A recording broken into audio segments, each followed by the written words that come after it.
Good morning, good morning, good morning. It's Woodman here. We begin a new week. The year is flying. Today is Monday, June 10th, 2024. If you're new here, welcome aboard. All are welcome. This is a safe space.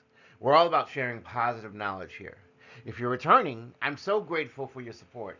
I appreciate that you are here to support the wonderful, divinely inspired messages that come onto this channel. Today, I want to talk about substances that are used to enhance our mental as well as spiritual function. Because throughout history, many prophets and spiritual leaders and seers and the like have been said to use various substances to expand their consciousness and enhance their communication with all things metaphysical, all things supernatural, as well as the divine. Well, the term nootropics is a modern term and typically refers to cognitive enhancing drugs or supplements. Ancient practices often involved natural substances that could be considered earlier historical forms of nootropics. So let's delve into an exploration of how these substances might have been used. Now, I'm going to give you a warning in advance. This video might go a little long, but it's trying to cover as much information as possible. So let's get into it. First, we have psychedelic plants and fungi. Ayahuasca, used by Amazonian shamans. Ayahuasca is a brew made from the Banisteriopsis caapi vine and other plants containing DMT, which is dimethyltryptamine. It is known for its profound psychoactive effects, often leading to visions as well as deeply, deeply spiritual insights. We also have psilocybin mushrooms. I might be pronouncing that wrong. Psilocybin, right? Yes. Known as magic mushrooms. These fungi contain psilocybin, which is a psychedelic compound that has been used in religious ceremonies by indigenous peoples for several millennia. The Mazatec shamans of Mexico are notable for their use of these psilocybin mushrooms in spiritual rituals. Entheogens. We have soma, which in ancient Indian texts, soma is described as a plant or substance that was consumed by Vedic priests to induce spiritual experiences and to allow them to communicate with the gods. While its exact identity remains a mystery, it is believed to have had definitely many psychoactive properties. We also have peyote. Used by Native American tribes, the peyote cactus contains mescaline, which is a powerful hallucinogen. It is central to the rituals of the Native American church and is used to facilitate spiritual visions and communication with the divine. Alcohol and other natural substances. Sometimes you may need spirits to see spirits, but I don't encourage alcoholism, but nonetheless, I just want to talk about it. Wine and mead. In many ancient cultures, alcoholic beverages were used in religious ceremonies. The ancient Greeks used wine in their Dionysian rituals, and Norse mythology describes the consumption of mead by gods and warriors alike, often associated with divine inspiration. I suppose if you're the god of thunder Thor, then you're going to have a huge tankard of mead. Ephedra. The Zoroastrian Hyoma and the Chinese Mahuang are derived from the ephedra plant, known for its stimulant properties. It was used in ancient rituals and it had very energizing effects. So, what would be the purpose and effects of many of these substances that I've described? Well, the first is that it will allow for some sort of enhanced spiritual communication. Many of these substances are believed to facilitate a state of altered consciousness that can make individuals more receptive to spiritual experiences. This can include visions, heightened intuition, and a stronger sense of connection with higher powers. What about divination and prophecy? Prophets and shamans often used these substances to enter trance states, where they could receive messages from the supernatural or divine entities. This was a common practice in many cultures for divination purposes. This allowed them to guide their communities based on specific insights that were received in these states. What about ritual and ceremony? Ritual and ceremony. The use of psychoactive substances was often integrated into elaborate rituals and ceremonies. These practices not only enhanced the individual's experience, but it also strengthened communal bonds as well as collective spiritual experiences. Let's go into some more historical examples of all of this. First off, we have the historical example of the Oracle of Delphi. The Pythia, the high priestess of the Temple of Apollo at Delphi, is believed to have inhaled ethylene gas or other intoxicating vapors in order to enter a trance like state. In this state, she would deliver prophecies which were believed to be messages from the god Apollo. What about Siberian shamanism? So, Siberian shamans used Amanita muscaria mushrooms, which contain the psychoactive compound muscimol. In their rituals, these mushrooms were believed to facilitate and enhance communication with the spiritual world as well as the divine beings in the beyond. What about ancient Egyptian priests? There is evidence that ancient Egyptian priests used blue lotus, Nymphaea caerulea, for its mild psychoactive effects. It was associated with the sun god Ra and used in rituals to attain a state of divine inspiration. And if you haven't guessed by now, Ra is one of my favorite deities. I believe that the sun is a source of great power, and I almost view myself as almost like a child of the sun. While modern science views these substances through the lens of pharmacology and neurochemistry, their historical use highlights a deep-seated human desire to connect with the metaphysical.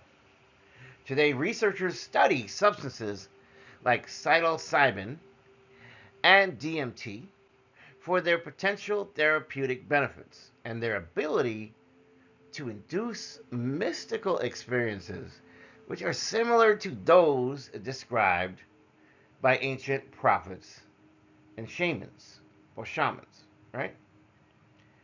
So the use of nootropics and psychoactive substances by prophets as well as by spiritual leaders throughout history has truly underscored their role in expanding human consciousness and facilitating communication with the metaphysical.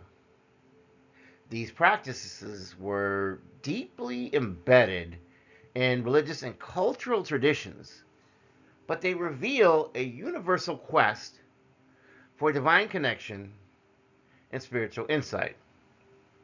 Now, I want to talk about two other nootropics here. One is known as Ginkgo biloba, and the other is known as Bacopa Monnieri. Let's talk about nootropics as a general term, right? Nootropics are substances that enhance cognitive function, memory, creativity, as well as motivation. Among these, Ginkgo biloba and Bacopa Monnieri have been traditionally used in various cultures for their cognitive enhancing properties. When integrated into spiritual practices, they may help enhance meditation, improve focus during rituals, and facilitate a deeper connection with the metaphysical. Let's go into how these nootropics could be used to support the spiritual experiences that we're always seeking to have. We'll first talk about Ginkgo biloba.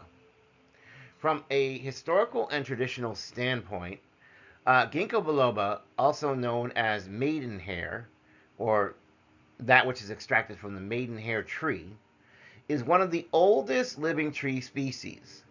It has been used in traditional Chinese medicine for thousands of years.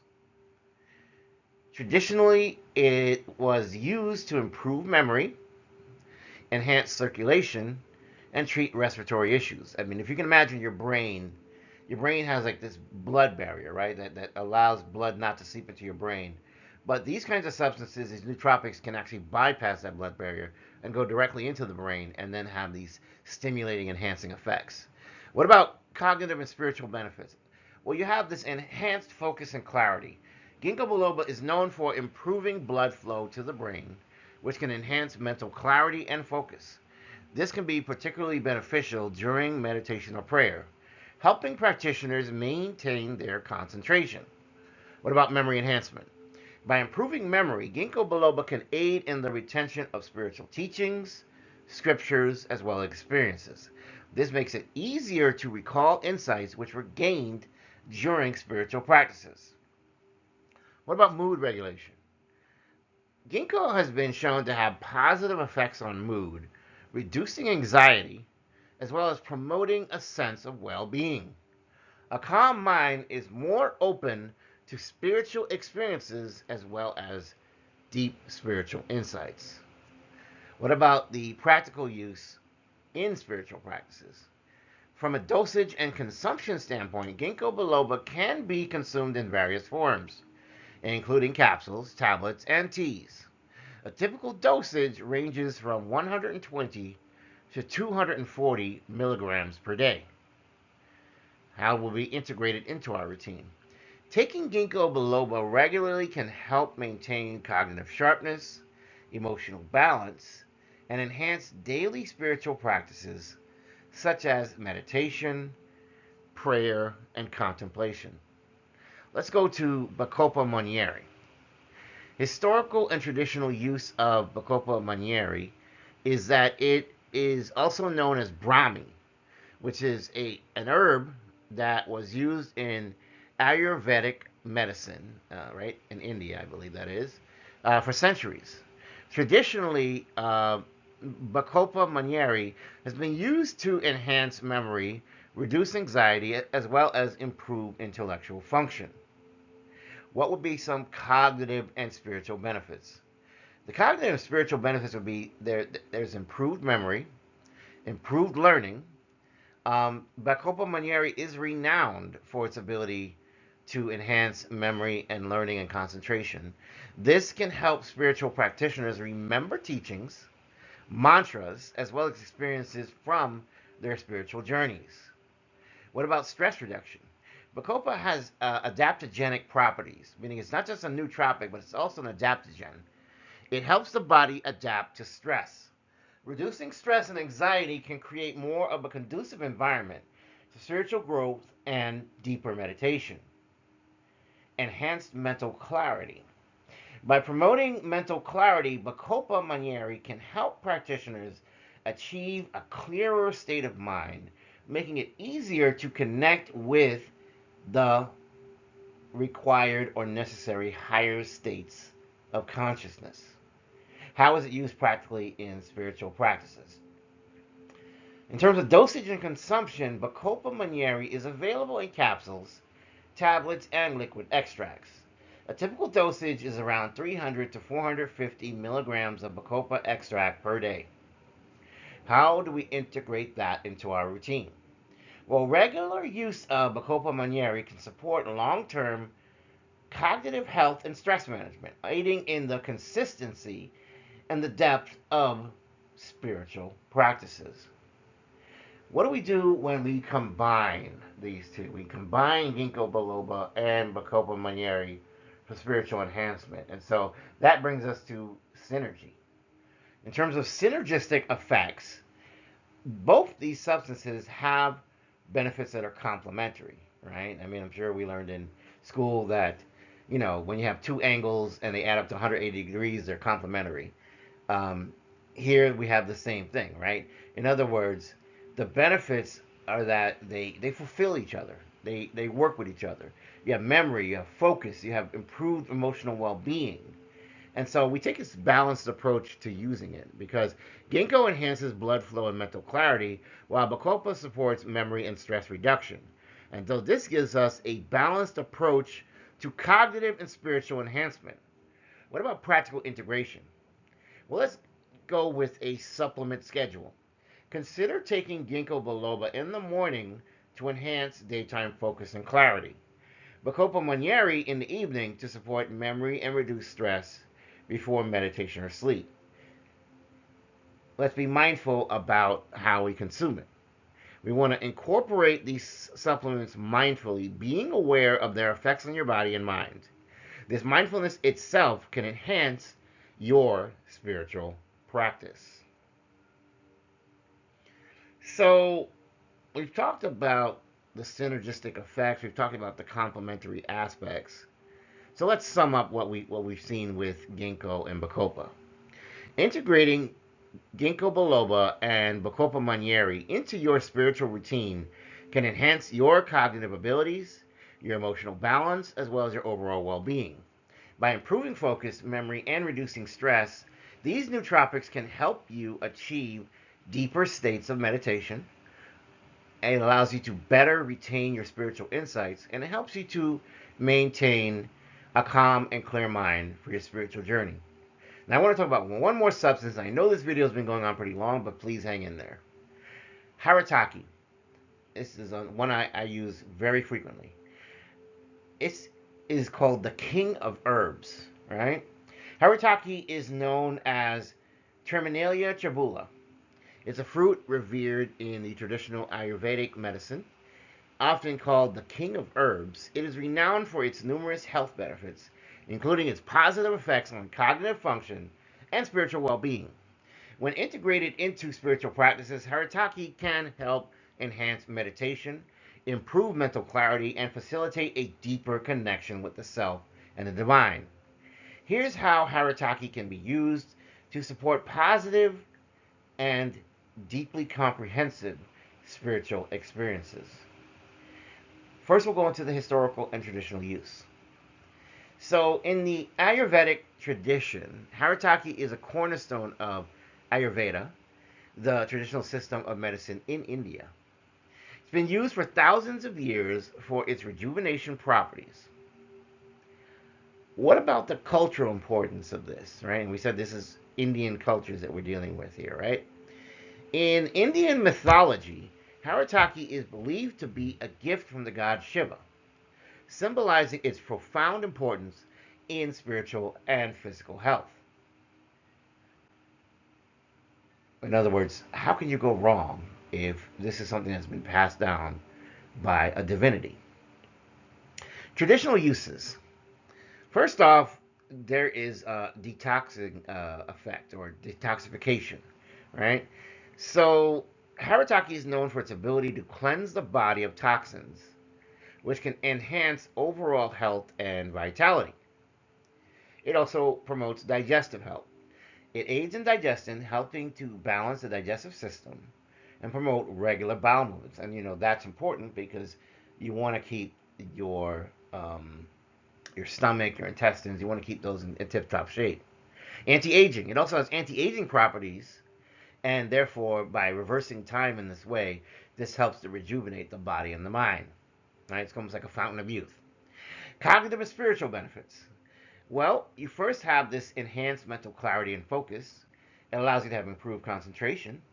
Haritaki can enhance mental clarity and focus, making it easier to concentrate during meditation or prayer.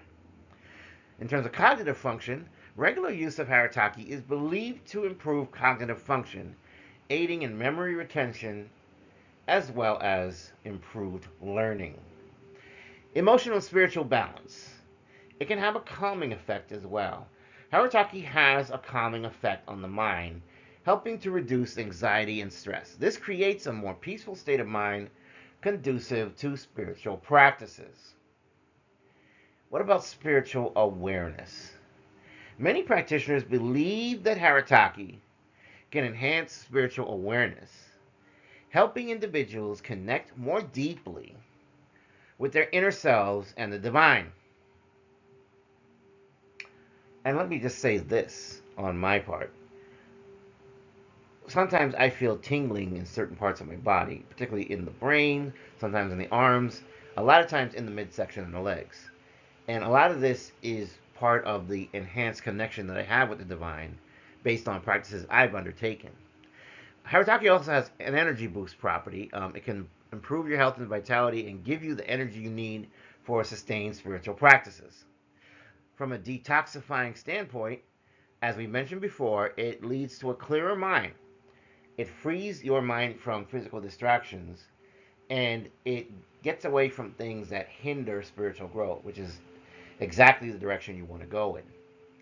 Its practical use in spiritual practices, we'll talk about dosage and consumption next.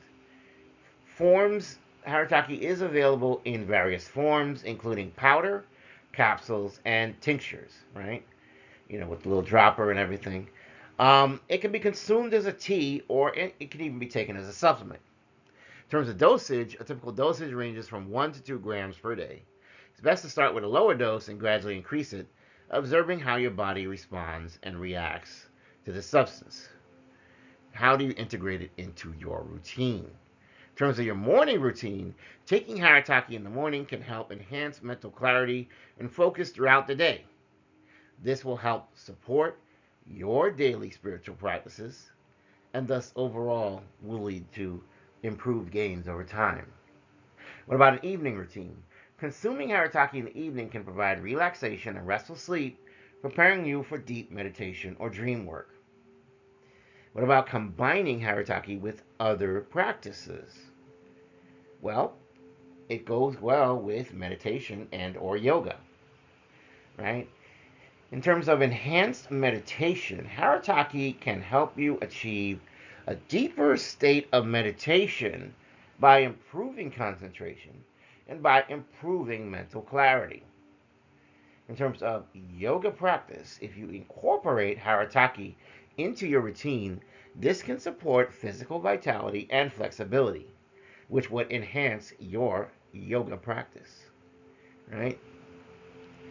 So, what about rituals and ceremonies? Does it have a use there? Well, some have used Haritaki as part of the purification ritual, which is part of the cleansing of both the body and the mind before engaging in spiritual ceremonies. And if you've learned anything from spiritualists over the years, is that spiritualists are big on spiritual hygiene, which is that you have to learn how to cleanse yourself, not just physically with taking a bath or a shower, but also spiritually with certain practices. And Haritaki can help in this regard. This can help balance your doshas, and this can promote your overall holistic well-being. So, integrating Haritaki into your spiritual routine as a whole, and we're coming to our conclusion now, can enhance your cognitive abilities. It can give you emotional balance, cognitive support, energetic boost, as well as improve your overall well being. By improving focus, reducing stress, and detoxifying the body, Haritaki can help you achieve greater and deeper states of meditation, but allow you to better retain spiritual insights and help you maintain a calm and clear mind for your spiritual journey. And of course, I wish you well on that spiritual journey. I wish you to continue to gain new insights, to continue to vibrate on a higher level, to achieve the very, very best version of yourself as you approach your own inner Ori, that divine part of you that is the very best of everything you have to offer.